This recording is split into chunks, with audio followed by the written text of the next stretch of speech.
Bueno, pues hoy seguimos el hilo de esa historia de España en el siglo XX, de por qué cayó de verdad Alfonso XIII, ¿no? Él dijo una frase de que las elecciones celebradas el domingo me revelan claramente que no tengo hoy el amor de mi pueblo. Bueno, esto lo dijo él en su manifiesto al país, firmado ese 14 de abril de 1931 y bueno, pues publicado al día siguiente en la portada del ABC.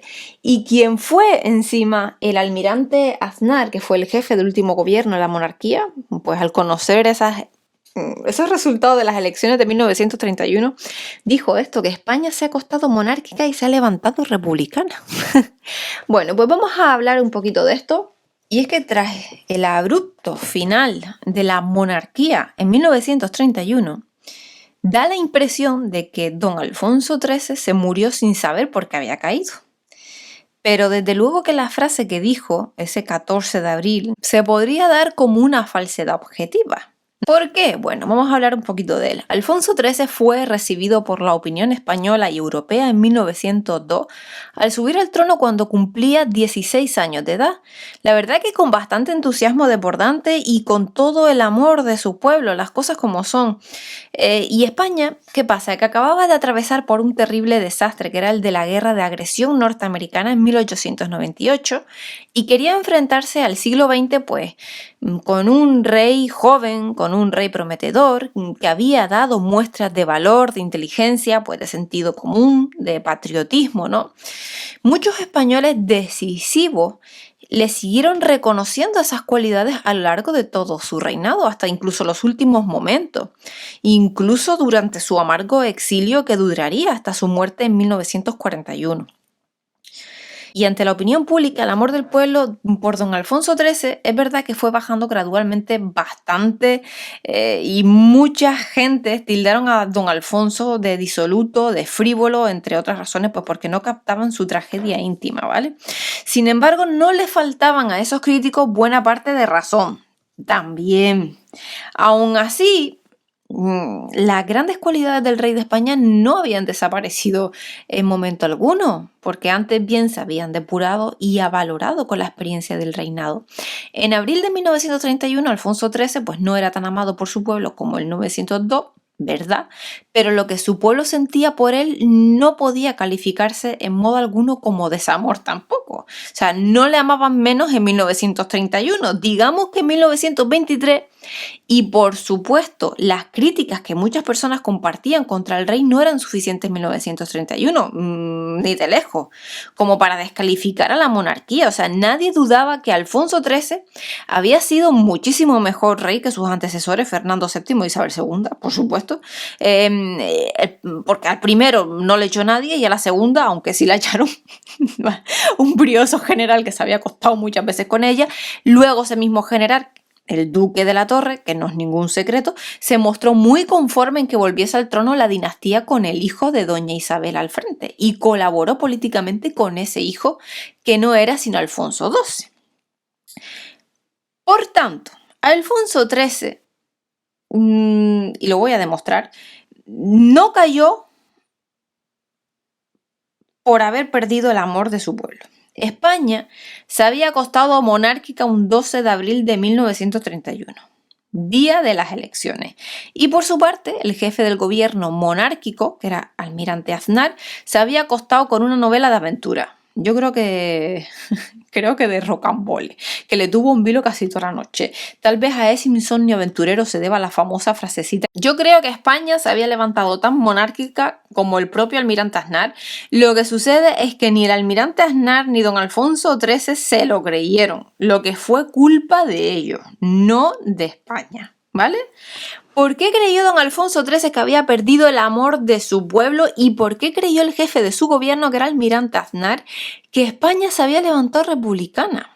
Bueno, la respuesta es clarísima, más que clarísima, porque en unas elecciones municipales para la designación popular de concejales en toda España, ganaron los republicanos en las grandes ciudades, o sea, Madrid, Barcelona, Valencia, y en la mayoría de las capitales de provincia, aunque no en una docena de ellas que tendrían ayuntamientos monárquicos.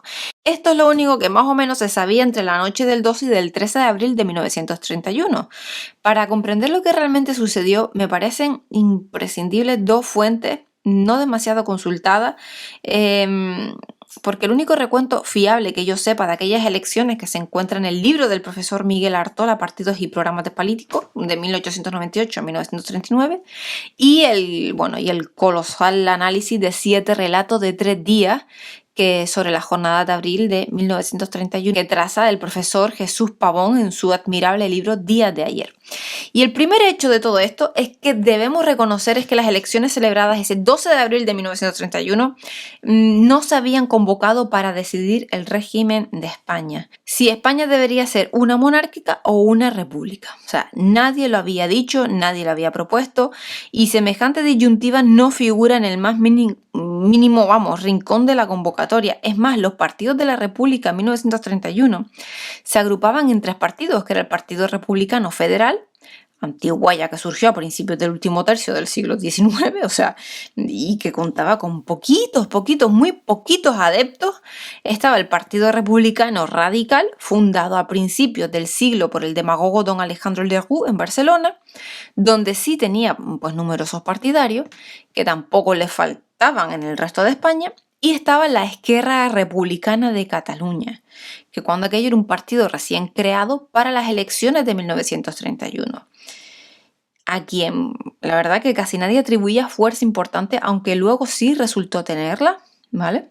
Sumada a la fuerza de todos estos partidos y otros menores, ¿no? La llegada de la República por una decisión de las urnas, cuando éstas se abrieran para ello, lo que no sucedía el 12 de abril, repito, parecía un sueño imposible a los propios republicanos, porque tampoco la Primera República de 1873 adivinó por una elección democrática, sino por un golpe de mano parlamentario en un congreso monárquico y un congreso desconcertado por la deserción del rey Amadeo de Saboya, que no abdicó, sino que dimitió. Primera vez que lo hacía un rey en toda la historia. Ya una vez celebradas las elecciones municipales de abril, el gobierno pensaba convocar unas segundas elecciones para las diputaciones provinciales y al final del proceso unas elecciones generales de las que saliera un parlamento. Una fuerte, aunque minoritaria corriente de opinión, pretendía que esas cortes fuesen constituyentes, es decir, que trazasen una nueva constitución que derogase la vigente de 1876. Si tal propósito se lograba, pues ese sería el momento de plantear el problema del régimen. Lo más curioso del caso es que las elecciones municipales del 12 de abril, que no se habían convocado como para un posible cambio de régimen, porque la verdad es que ni mucho menos, o sea, no la ganaron los republicanos, sino es que la ganaron los monárquicos. La república que salió de aquellas elecciones como por arte de magia no se atrevió a publicar los resultados oficiales, porque hubiera tenido que restablecer inmediatamente la monarquía. O sea, antes de la jornada electoral se habían proclamado concejales en todos los ayuntamientos de España, donde solamente se hubiera presentado una lista de candidatos. Porque así pues, lo establecía el artículo 29 de la Constitución. Y el resultado de esa consulta previa, perfectamente constitucional y legal, fue aplastantemente favorable a los monárquicos, que obtuvieron 14.018 concejales frente a los 1.832 de los antimonárquicos. Y esto explica la confianza del electorado monárquico, buena parte del cual no se molestó en acudir a las urnas el 12 de abril porque creían completamente segura la victoria. Lo mismo ocurre hoy en día, la verdad. Y es que tenían razón porque no obtuvieron la victoria. O sea, los funcionarios de la República cumplieron con su deber mucho mejor que los gobernantes y en el anuario estadístico correspondiente publicaron los resultados electorales. O sea, los concejales monárquicos fueron 26.257 y los republicanos 24.731, incluyéndose entre estos a los socialistas que no eran formalmente republicanos, sino que repetidas veces se habían declarado posibilistas y una de sus corrientes, que es lo más popular, que era dirigida por Francisco Largo caballero que había colaborado además de cerca con la dictadura de Primo de Rivera, ¿vale? Si a esta cifra de victoria monárquica, para las que el profesor Artola no excluyó una posible manipulación, ya que se comunicaron en una publicación oficial de la República, ¿vale? Bueno, pues se añaden las obtenidas en virtud del artículo 29, el triunfo de los monárquicos resulta más que abrumador. Tanto que los republicanos y sus historiadores afines buscaron un pretexto para paliar ese triunfo y legitimar democráticamente a la República, que no habían salido de las urnas. Decretaron por sí, y la verdad, y ante sí, porque la idea fue de don Manuel Azaña, que los votos republicanos de las ciudades eran los que realmente valían, porque la gran mayoría de los votos monárquicos se habían depositado en pueblos y localidades menores, recomidas por el caciquismo. Azaña llegó a acuñar una expresión que hizo fortuna para describir esa explicación, y en la tradición parlamentaria inglesa se llamaban burgos podridos a las localidades deshabitadas que seguían enviando miembros al Parlamento por simple rutina, prácticamente sin respaldo de votos, y según Azaña en 1933, cuando su bienio político ya entraba en Barrena, las localidades que votaron por los monárquicos en las listas únicas de 1939 eran eso, burgos podridos, por lo que convocó en 1933 elecciones donde se demostrase el entusiasmo republicano de tales lugares. Y bien, pues los presuntos burgos podridos volvieron a votar contra la República y a favor de los partidos monárquicos y de la Seda, que también era monárquica con ciertos disimulos católicos.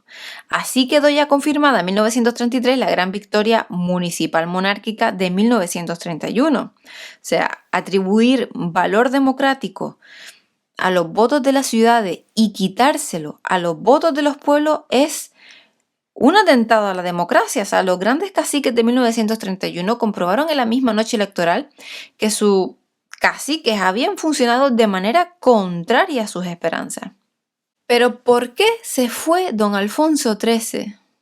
¿Por qué creyó el almirante Aznar que España se había levantado republicana? Bueno, pues con esto venimos el próximo día. Nos vemos, un saludo, muchísimas gracias por estar ahí. Nos vemos el próximo día con más y nada, un saludo y que tengan buena semana. Hasta luego.